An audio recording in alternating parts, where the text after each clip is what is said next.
For that, let me move on now to the mid-cap space and the breathtaking rally that we've seen. Now, Kotak Institutional Equity has written a report on it, and they title it the Madcap Dash. Not mid-cap dash, but the Madcap Dash. Let me run you through some, numbers. Now, the Nifty mid-cap index is up 32%. The small-cap index is up 35% in the last 6 months. The mid and the small cap funds of domestic equity mutual funds have seen inflows of 21,500 crore rupees at a time, when the large cap and flexi cap funds have seen outflows. This is data over the last 4 months, but it excludes the one which just came today. And finally, 6.4 million new folios have been opened in the mid and the small cap space recently. If you look at and this is an increase of close to about 34% on a year-on-year basis. Now, Kotak sees limited point in trying to find fundamental reasons behind the steep increase in stock prices of several of these companies. They say there is no meaningful change in the fundamentals of most companies. In fact, according to them, it's worsened in many cases.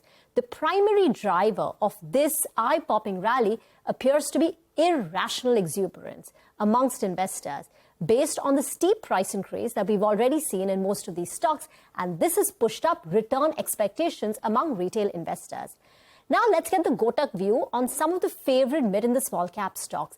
These are stocks which largely fall in the investment sector, which means your capital goods, defense, EMS companies, railways, real estate, renewables. All of them broadly comes under the investment category, and they've delivered some eye-popping returns. Look at that, 200% for Mazgaon Dock. Suzlon is up 180%. Now, according to Kotak, these stocks, the investment stocks, they're saying we will have a decent investment cycles, but they're not sure about the quality of many of these stocks given the historical weak execution and governance track records. In addition, many of these sectors fall in the B2G category, business to government, or B2B categories, which raises issues around execution and profitability. So according to them, the market expectations on both revenues and profitability may be too optimistic. So this leads to Kotak dropping their recommended mid-cap portfolio. They cannot find too many stocks beyond the BFSI space that offers decent potential upside. So they believe that there is some irrational exuberance in the mid and the small cap space. We had Sanjeev Prasad with us, I think it was on Thursday or Friday, Thursday or Friday, making pretty much sort of the same point in words. He almost threw up his hands and said that exactly what you said. So we may actually should try and play out those sound bites as well, coming straight from Sanjeev. I just want to quickly